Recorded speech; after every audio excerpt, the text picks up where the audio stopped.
think the next session is a little delayed, so we have a little bit more time for us to grill you. So I was supposed to ask questions, and I think, I have more time to grill you on that. Let me start off by saying that, we all have conflicts of interest. My conflict of interest is that I'm a skeptic of any diet which has a name on it. And I believe the only diet which anybody should follow is a common sense diet rather than any form of diet. So, okay, before I begin, to little bit highlight my skepticism, I'll just tell you a story, a small anecdote, a real anecdote. I mean, it's published in a book by Daniel Kahneman. So there was a school of army cadets, right? And a psychologist went there to perform an experiment. So what he did was, he took all these army cadets and he put a bucket somewhere in the middle of the room, and he asked all of them to come one by one. They were all blindfolded, and they were given coins in their hand, and they were asked to turn around and throw coins at the back, right? And so all these cadets did that in the first round. And then they measured the distance, how close they were to the bucket, right? So what was the distance they reached close to the bucket? So basically, as you can understand, it's a random process, right? Nobody is an expert. You can be an expert on seeing it, but you cannot be an expert when blindfolded. It's a random process. So he did that. After that, they measured top 10 who came the closest and the bottom 10 who were the furthermost. So all of them, they went in. They were given a special army diet, right? Actually, they were given the same thing, but in separate rooms. And then they were called individually back. So the top 10 were called back, who were the closest, and the bottom 10 were called back, who were the closest, okay? The entire process was repeated again. They were again blindfolded and asked to throw coins back into the bucket. Surprisingly, not surprising to the psychologists, surprisingly to the audience and to the army cadets, if you saw the measurement, the ones who were top 10 actually did almost 30% worse than they did the first time. And the people who were bottom 10 did 30% better than they did the last time.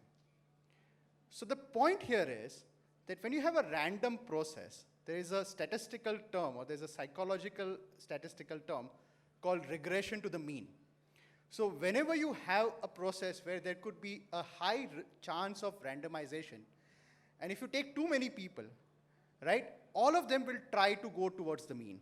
My point is, when you have two exactly diametrically opposite form of diet, and yet both the diet causes weight loss, the point is, probably it's not the diet, probably it's your counseling which works. And I think that is where it goes beyond that, right? So my first question to, and I'll allow both of you to, whatever you feel is right to answer. And this is what a lot of patients believe, are diets in type 2 patients an alternative to medicine, or are they complementary to medicine?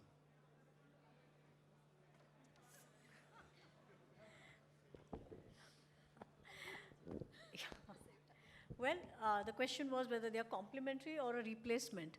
Obviously, all of that would depend upon where the patient is at when you see him. Whether he has been just detected to be diabetic, whether he's 5 years down the line, 10 years down the line, because there's a lot of physiology out here also. And the physiology is that we don't know how much insulin reserves he has left, how far into the duration he is. And based on that, it is going to be dependent whether the diet is supplementary or a replacement. So obviously, this is definitely common sense.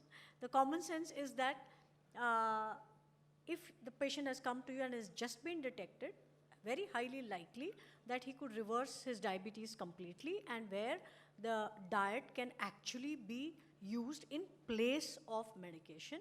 Maybe 10 years, 15 years, 20 years down the line, you find that that's not so, and they become complementary to each other. Having said that, I have, since it was not my topic and I have not presented my own data of reversal of diabetes, where even at 15 years of diabetes, we have completely reversed it because they have been on a high carb diet, and as Rucha very rightly pointed out, the carbs in our diet are to the tune of sometimes 70%. And obviously these patients are their diabetes is not going to reverse unless they go to a low carb diet.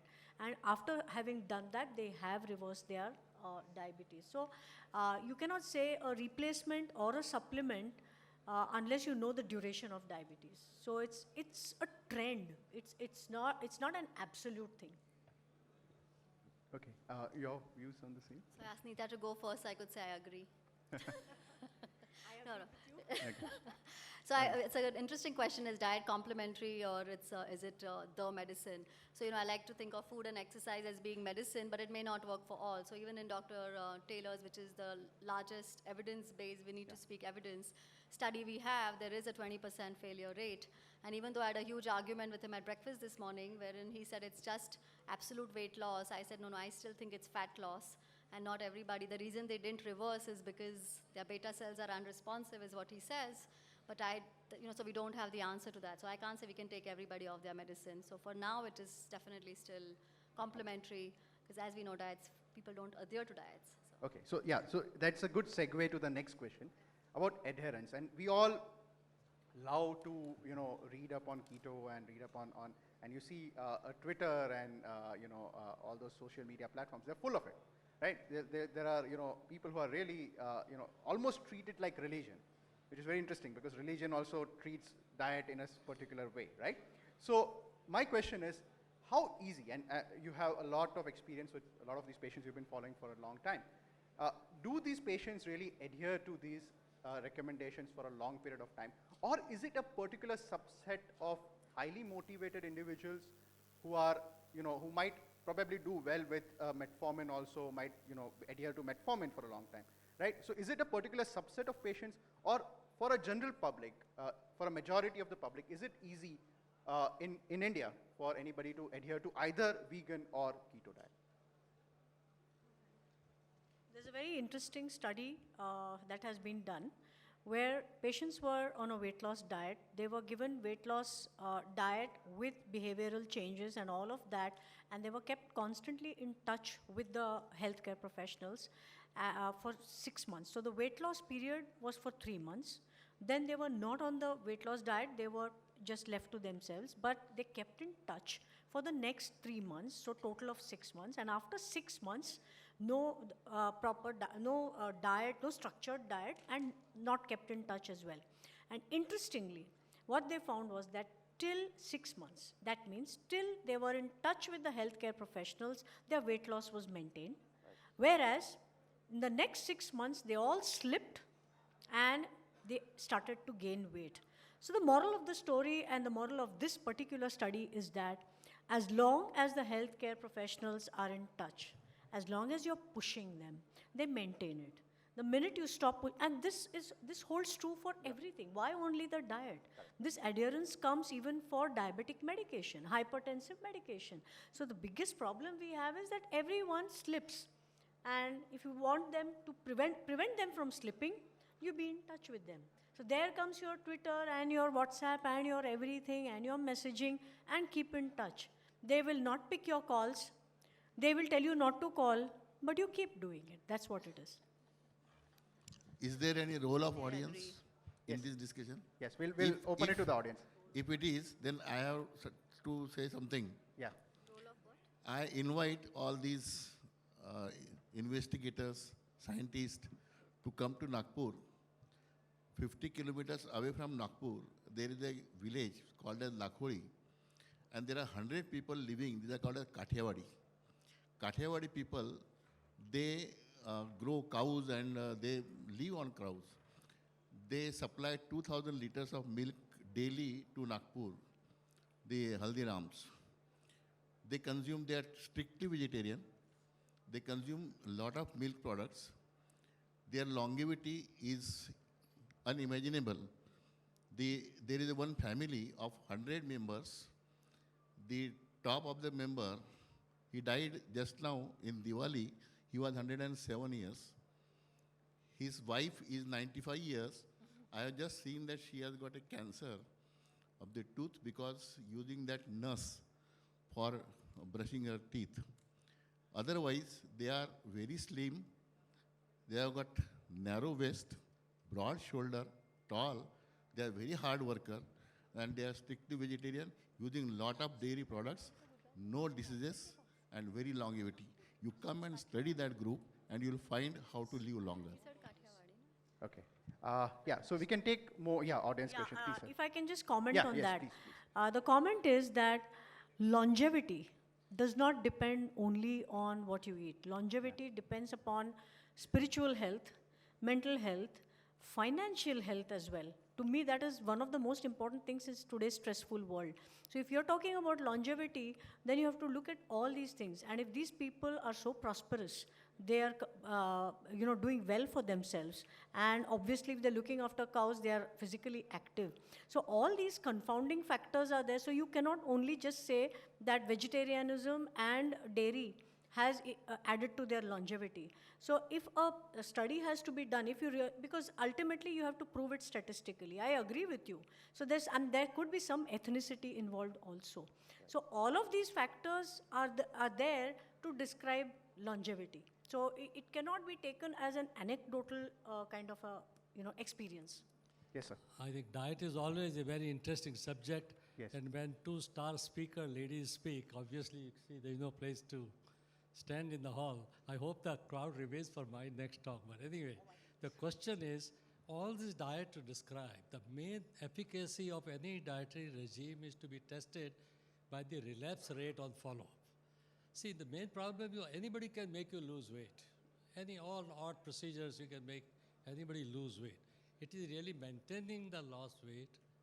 So does that work better than other? One diet works better than the other in this regard.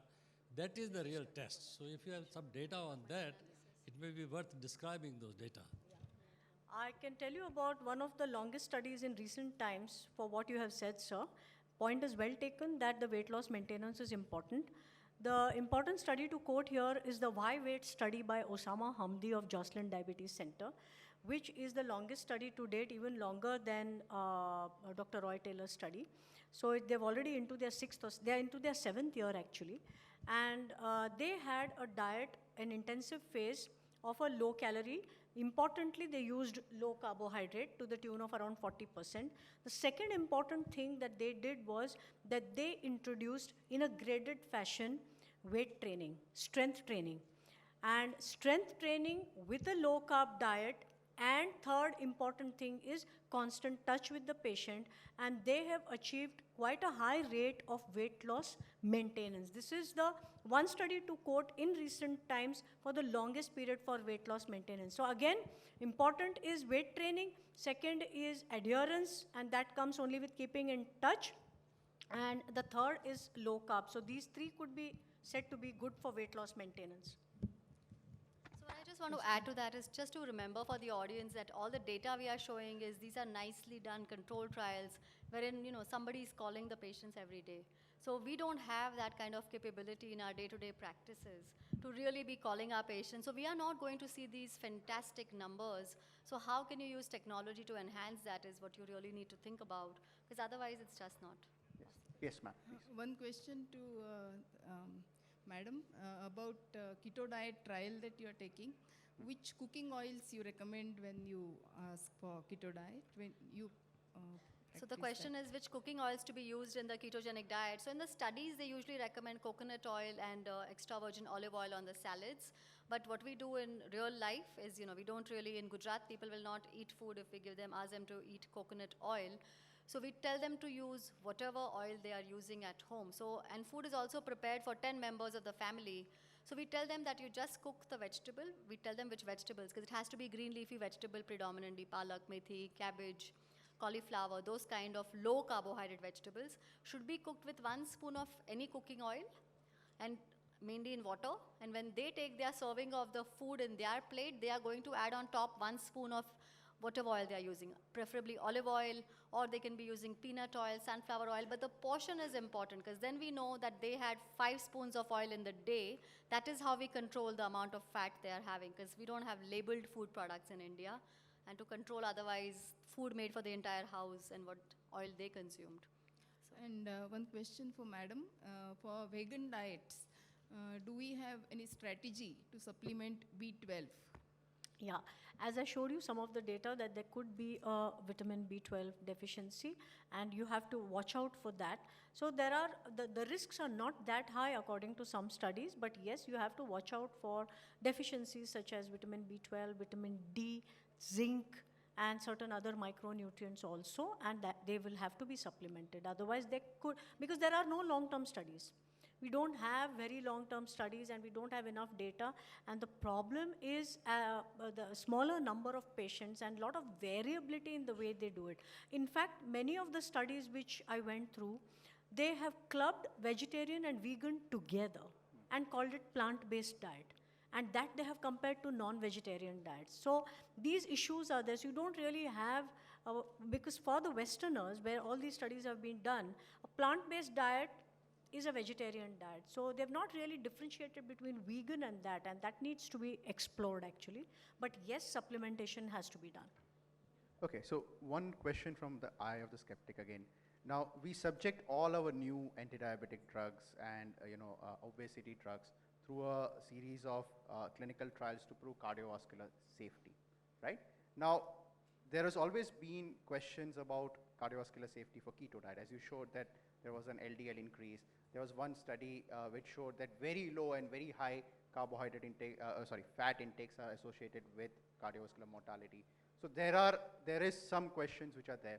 Why not subject, and because now you have more people adopting keto diet, more diabetics who are anyways more vulnerable.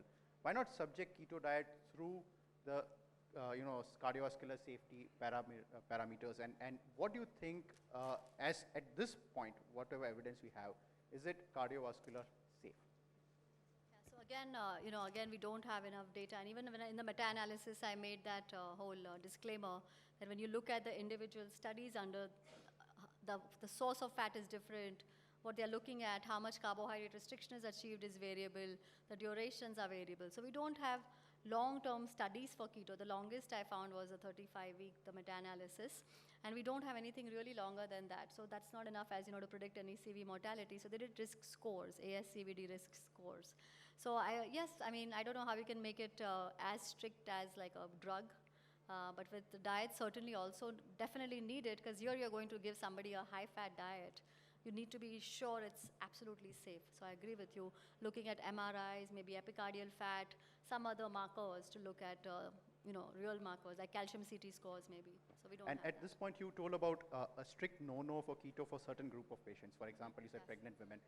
Would a patient already having a history of a cardiovascular disease, let's say a CABG or let's say a previous stroke, would you subject, and if they're diabetic or obese, would they be your candidates for keto, or would you try to avoid?